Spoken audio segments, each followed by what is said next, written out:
Question लिखिए 12th की physics के लिए। 12th की फिजिक्स का ये लेसन नंबर 3 है, चैप्टर 3 है। उसमें हम क्वेश्चन लिखें। सेलों के श्रेणी क्रम संयोजन से आप क्या समझते हैं? परिपथ में बहने वाली धारा के लिए व्यंजक स्थापित कीजिए। सेलों के श्रेणी क्रम संयोजन से आप क्या समझते हैं? परिपथ में बहने वाली धारा के लिए व्यंजक स्थापित कीजिए। ओके, ये रहा क्वेश्चन। अब हम उत्तर डाल लीजिए, उत्तर में लिखें।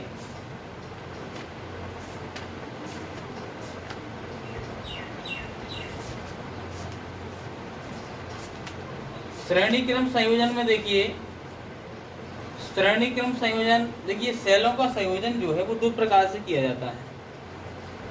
नंबर फर्स्ट श्रेणी क्रम में और दूसरा समांतर क्रम में। तो सेलों के श्रेणी क्रम संयोजन के लिए हम क्या करते हैं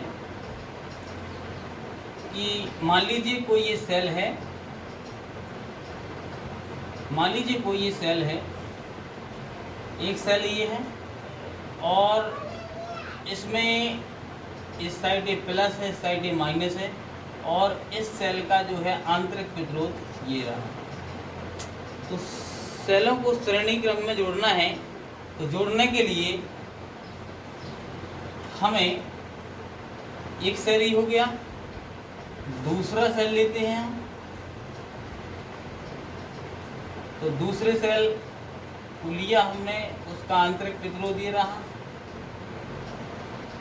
प्लस हुआ ये माइनस हुआ, प्लस सरा हुआ माइनस हुआ, और हमने ये तीसरा सेल लिया प्लस और माइनस और इसका ये आंतरिक प्रतिरोध रहा। हम पाते हैं कि इसी प्रकार से हम कई सेल जोड़ सकते हैं इसमें, यानी अनंत सेल जोड़ सकते, इसलिए हम डैश।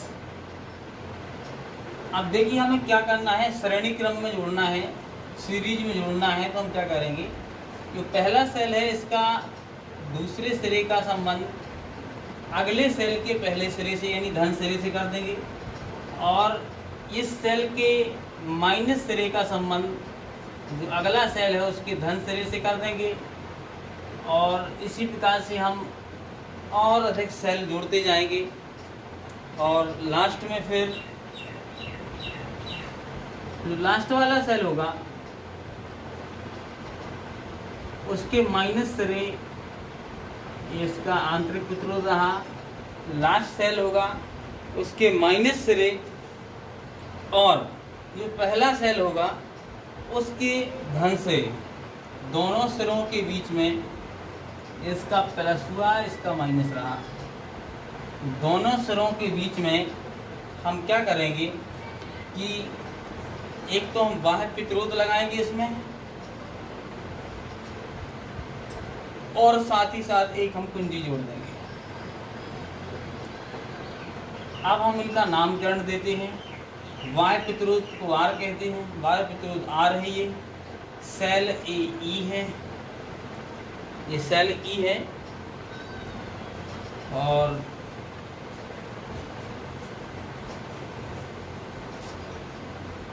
अब हम जानते हैं कि इससे जो बहने वाली धारा है इसमें से धन सिरे से माइनस सिरे की ओर बहती है, तो इसमें बहने वाली धारा आई है। तो इस प्रकार से ये परिपथ तैयार हुआ, इसका चित्र तैयार हुआ। अब हम इसकी भाषा लिखें।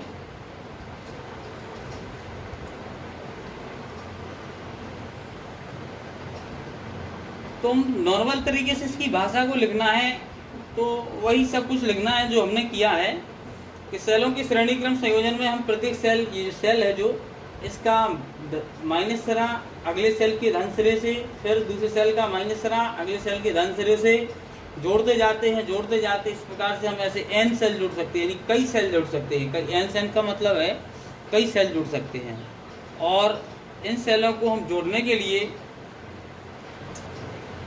बीच में हम एक प्रतिरोध R जोड़ देते हैं, बाह्य प्रतिरोध, और एक कुंजी लगा देते हैं, इसका नाम दे देते हैं कुंजी के। इस प्रकार से जो इसमें सेल लगे हुए हैं, यहाँ से लेकर यहाँ तक जितने भी सेल, वो क्या है, N सेल है, राइट। तो हमें भाषा भी वही लिखनी है। भाषा लिखिए, सेलों के श्रेणी क्रम संयोजन में प्रत्येक सेल की ऋण प्लेट अगले सेल की धन प्लेट से जुड़ जाती है। अंत में प्रथम सेल की धन प्लेट एवं अंतिम सेल की ऋण प्लेट के बीच बाह्य प्रतिरोध R जोड़ दिया जाता है। पहला ग्राफ चेंज करके लिखेंगे आप। माना N सेल श्रेणी क्रम में संयोजित हैं, जिनमें से प्रत्येक सेल का विद्युत वाहक बल कैपिटल E है और आंतरिक प्रतिरोध हम इनका स्मॉल r मानेंगे। तो हम लिख सकते हैं ये स्मॉल r हो जाएगा, इनका आंतरिक प्रतिरोध स्मॉल r हो जाएगा। ओके, अब फिर से नीचे से लिखिए, पैराग्राफ चेंज करके वहां से छोड़ दीजिए। आंतरिक प्रतिरोध R है, यहां से छोड़ नीचे से लिखिए। अतः सेल का हम जानते हैं, सामने देखिए मैं लिखता हूं, अतः सेल का कुल प्रतिरोध, सेल का कुल प्रतिरोध जो है हो जाएगा, पहले हम कुल विद्युत वाहक बल लिखते हैं। अतः सेल का कुल विद्युत वाहक बल बराबर, एक सेल का E है, टोटल इसमें N सेल जुड़े हुए हैं, तो N सेलों का हो जाएगा NE। इसके बाद सेल का, यानी सेलों का या सेल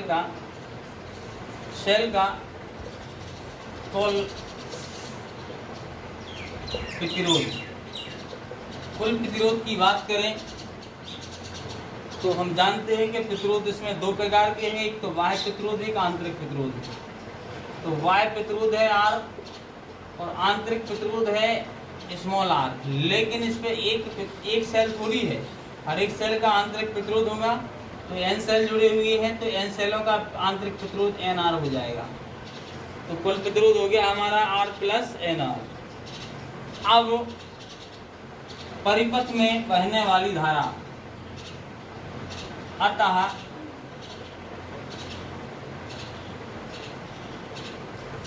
परिपथ में बहने वाली धारा I बराबर कुल विद्युत वाहक बल अपॉन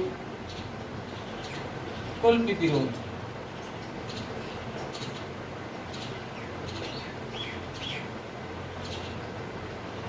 हम जानते हैं I बराबर धारा, I बराबर कुल विद्युत वाहक बल जो है पहले ही हमने लिखवा दिया है NE है,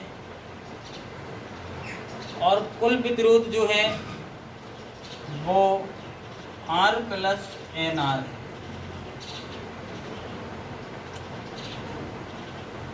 R प्लस NR, इसको हम समीकरण फर्स्ट दे देते हैं। इसे हम समीकरण फर्स्ट दे देते हैं।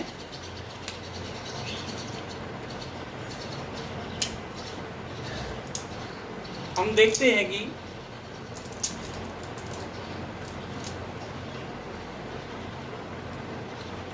हमें धारा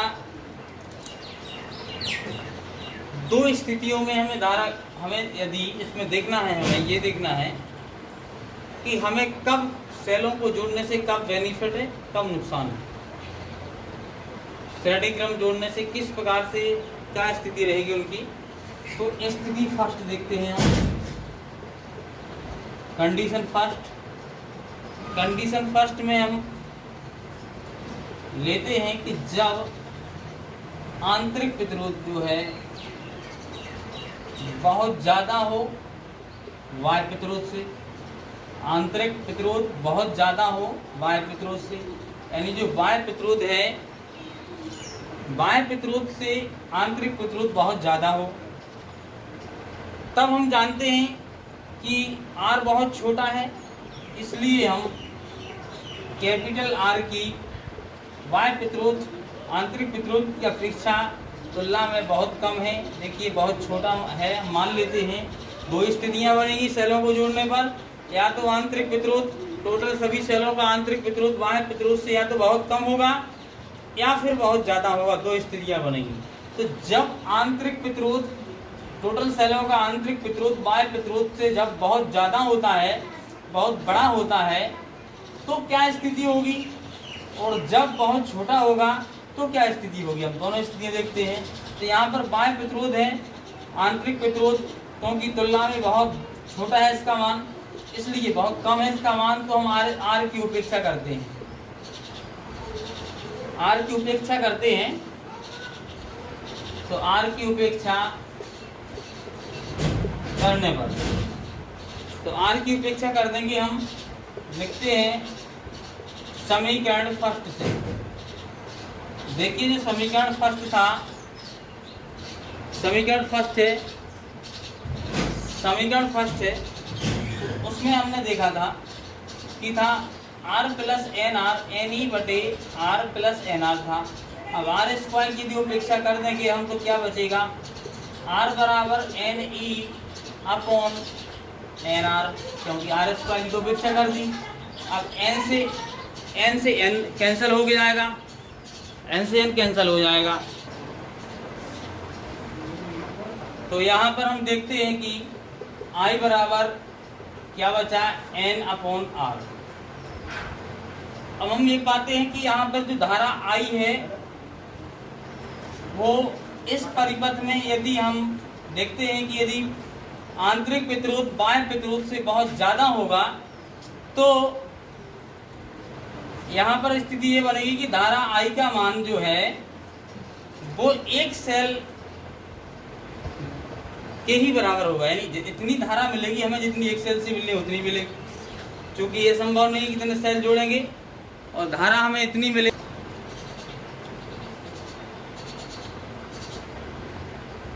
इसको हम यहाँ लिख दें। उपेक्षा करने के बाद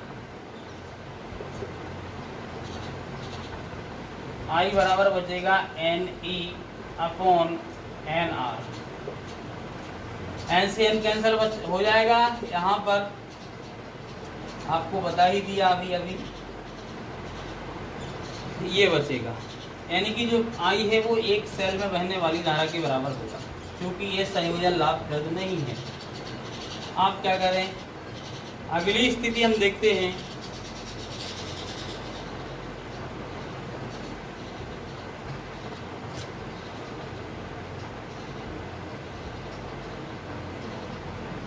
स्थिति सेकंड देखते हैं हम। तो स्थिति सेकंड में हम पा रहे हैं, अब हम देखते हैं कि जब R बड़ा हो, अभी इस स्थिति में R बहुत छोटा था। अब हम देखते हैं कि यदि R का मान, यदि बाह्य प्रतिरोध का मान बहुत ज़्यादा हो आंतरिक प्रतिरोध की अपेक्षा, तब क्या होगा, यानी सेलों का आंतरिक प्रतिरोध बहुत कम हो और बाह्य परिपथ जो बाह्य प्रतिरोध है वो क्या हो, बहुत ज़्यादा हो, तब क्या स्थिति बनेगी। तो ये आंतरिक प्रतिरोध बाह्य प्रतिरोध की अपेक्षा तुलना में बहुत छोटा है, इसलिए एनआर की उपेक्षा करने पर, इसकी उपेक्षा कर देंगे हम समीकरण फर्स्ट से। देखिए ये था जिसमें से यदि एन आर हट जाएगा तो क्या बचेगा, एन ई बटे आर, यानी I is equal I equal NE बटे कैपिटल R। तो ये संयोजन लाभप्रद है। क्यों है? क्योंकि जो धारा बहेगी परिपथ में वो टोटल जो सेल हैं सभी के जो विद्युत वाहक बल हैं उनके बराबर होगी।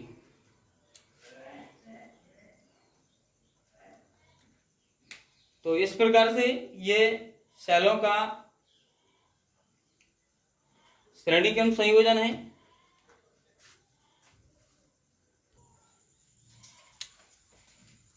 नेक्स्ट क्वेश्चन लिखिए, सेलों को समांतर क्रम में किस प्रकार संयोजित किया जाता है? बाह्य परिपथ में बहने वाली धारा के लिए व्यंजक उत्पन्न कीजिए। चलो सबसे पहले इसका चित्र बनाएंगे हम, यानी कि सेलों को समांतर क्रम में कैसे संयोजित किया जाता है।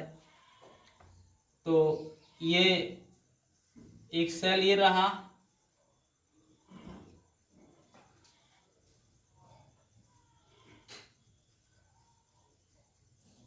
और इसका आंतरिक प्रतिरोध ये रहा। एक सेल ये है, इसका आंतरिक प्रतिरोध ये है। एक सेल ये है,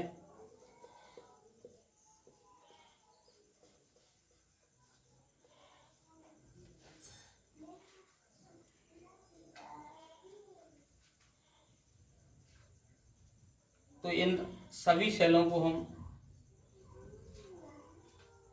इसी प्रकार से हम कई सेल जोड़ सकते हैं इनके बीच में।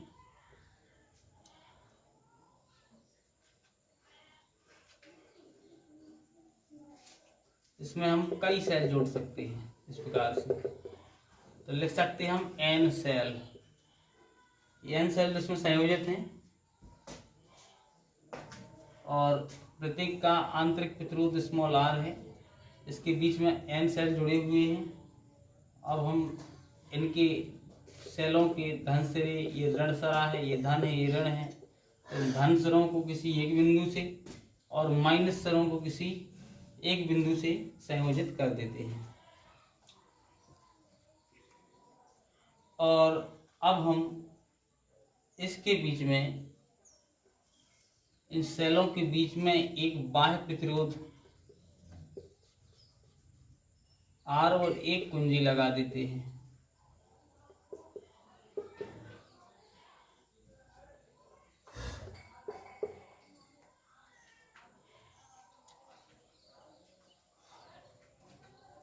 कुंजी के लगा देते हैं।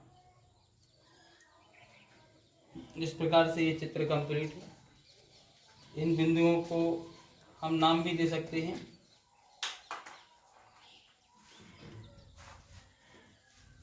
चलो लिखो, अब इसकी भाषा लिखिए।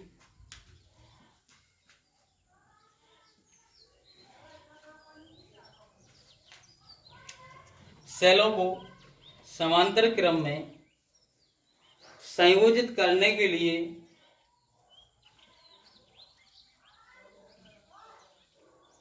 सभी सेलों की धन प्लेट किसी एक बिंदु से तथा ऋण प्लेट किसी दूसरे बिंदु से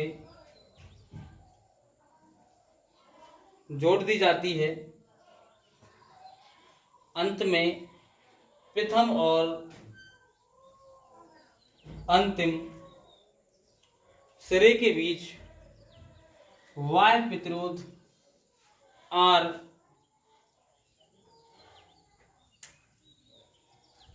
जोड़ दिया जाता है। विद्युत वाहक बल इसका E है, इसका E है। पैराग्राफ चेंज करके लिखिए, माना M सेल समांतर क्रम में संयोजित है, जिनमें से प्रत्येक सेल का विद्युत वाहक बल कैपिटल E और आंतरिक प्रतिरोध स्मॉल r है।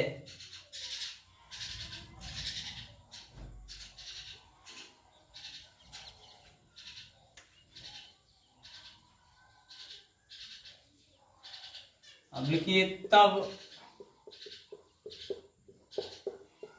संयोजन का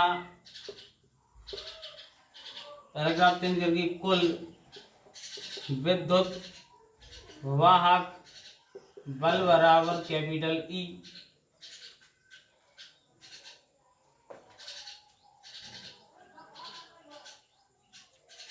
इसके बाद अब हम जानते हैं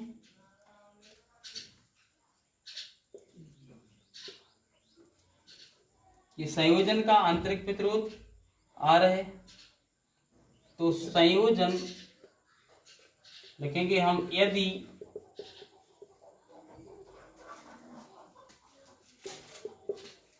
संयोजन का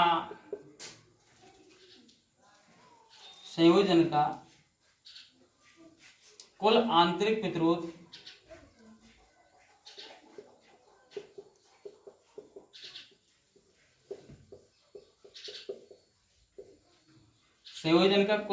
प्रतिरोध हमने मान लिया R डैश हो, तो हम जानते हैं कि समांतर क्रम संयोजन के लिए क्या करेंगे हम 1/R डैश बराबर 1/R प्लस, यानी एक सेल का आंतरिक प्रतिरोध समांतर क्रम में संयोजित है, दूसरे सेल का प्लस तीसरे सेल का that that that that dash, यानी कि n सेल तक, n सेल इसमें संयोजित है, तो लिख सकते हैं n बार। अब चूंकि हम जानते हैं कि एक का होगा 1/R, एक का 1/R, तो हमें n सेल का निकालना है, तो हम इसमें क्या कर देंगे, n से गुणा कर देंगे। आंतरिक प्रतिरोध n का, यदि n सेलों का आंतरिक प्रतिरोध करना है तो हम इसका गुणा मल्टीप्लाई n से कर देंगे, तो टोटल क्या आ जाएगा, n का गुणा इसमें एक में हो जाएगा, तो आ जाएगा n/r। तो हम ऐसा भी लिख सकते हैं कि 1/R डैश बराबर n/r।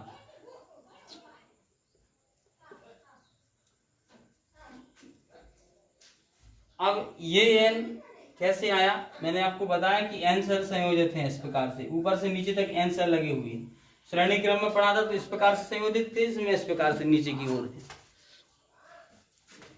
अब यदि इसको हम सॉल्व करेंगे आगे तो ये आ जाएगा, इसका इसमें गुणा कर देंगे हम, फिर इसका इसमें गुणा कर देंगे, फिर ये गुणा हो जाएगा, तो r का इसमें होगा तो r, इसका गुणा इसमें होगा तो nr डैश, तो ये हो जाएगा nr डैश। अब यदि हमें r डैश का मान ज्ञात करना है तो r डैश यहीं पर रह जाएगा, यहां लिख देते हैं, r डैश यहीं पर रह जाएगा, r के अपॉन में आ जाएगा n। तो इस प्रकार से हम कह सकते हैं कि r डैश बराबर हो जाएगा r/n। इसका याद रखना, इसकी जरूरत पड़ेगी आगे।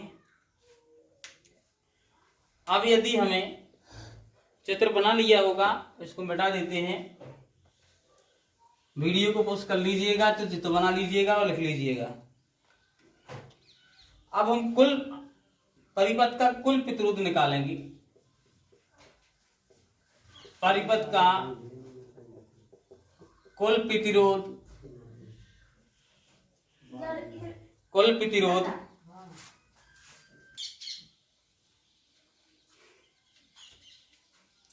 परिपथ का कुल आंतरिक प्रतिरोध हो जाएगा, तो कुल प्रतिरोध, आंतरिक तो ये निकल आया था। यदि कुल प्रतिरोध हमें ज्ञात करना है तो क्या होता है, बाह्य प्रतिरोध प्लस आंतरिक प्रतिरोध। तो आंतरिक प्रतिरोध क्या था हमारा R डैश, हमने मान ही लिया था ये R डैश, तो आंतरिक प्रतिरोध ये हो गया, बाह्य प्रतिरोध ये हो गया। अब जरूरी नहीं कि आप ये लिखिए, आपको बताया हमने समझाने के लिए इसलिए लिखा, आप डायरेक्ट लिख दीजिएगा कि यदि संयोजन का कुल आंतरिक प्रतिरोध R डैश है, ऐसा लिख सकते हैं आप, कोई दिक्कत नहीं।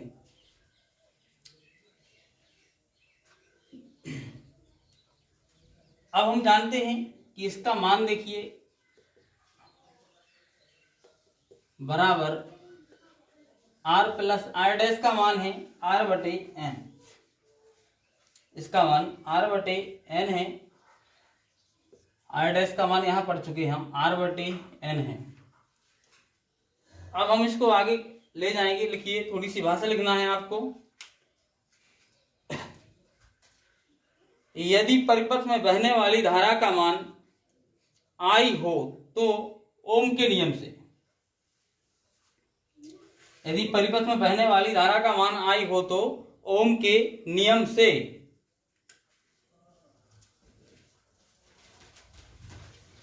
ओम के नियम से तो धारा I बराबर कुल विद्युत वाहक बल बटे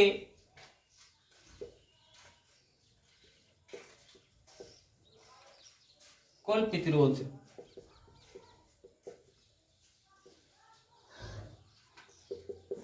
तो कुल विद्युत वाहक बल इसका E है, कुल प्रतिरोध टोटल पूरा प्रतिरोध क्या था R प्लस R बटे N। अब हम यदि इसको सॉल्व करेंगे तो सॉल्व करने के बाद आ जाएगा I बराबर, इसको सॉल्व कर देंगे तो इसका मल्टीप्लाई उसके ऊपर हो जाएगा। तो एन ई बटे ये 3 1 2 3 बार बटे में हो तो इसका गुणा ऊपर पहुंच जाता है। तो एन ई बटे n r plus small r, इसको हम समीकरण फर्स्ट दे देंगे। और यही समांतर क्रम में संयोजित सेलों के लिए व्यंजक, यही सूत्र है उसका। लेकिन यदि हम स्थितियां देखें तो इसमें दो स्थितियां बनेगी, जैसे कि अभी पहले वाले क्वेश्चन में पढ़ा। स्थिति फर्स्ट जैसा कि आपको बता दिया था, एक स्थिति वो बनेगी कि परिपथ में बाह्य प्रतिरोध बड़ा हो आंतरिक प्रतिरोधों से। दूसरी स्थिति ये बनेगी कि यदि आंतरिक प्रतिरोध बड़े हो बाह्य प्रतिरोध से, तब क्या होगा, धारा पर क्या इफेक्ट पड़ेगा, एक क्या धारा पर क्या इफेक्ट डालेंगे। तो स्थिति फर्स्ट लेते हैं हम, और स्थिति फर्स्ट में हम पाते हैं कि जब एन आर बहुत बड़ा हो आर से, यानी आर बहुत छोटा है बाह्य प्रतिरोध से, यानी आंतरिक प्रतिरोध बहुत छोटा है बाह्य प्रतिरोध से, तब आर की उपेक्षा करने पर, आर की उपेक्षा कर देंगे हम, इसमें लिख देंगे समीकरण फर्स्ट से। तो y बराबर एन ई, इसकी उपेक्षा होगी तो लास्ट बचा एन आर, एन से एन कैंसिल हो गया तो आई जब कल बचा ई बटे आर। अतः ये संयोजन लाभप्रद नहीं है, क्योंकि ये धारा है जो एक से अलग रहने वाली धारा है के बराबर है। स्थिति सेकंड,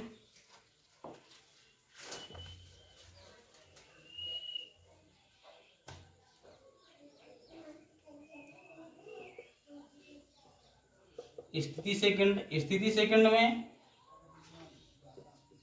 जब, अब उसको हम मान लेते हैं स्थिति सेकंड में कि आर बहुत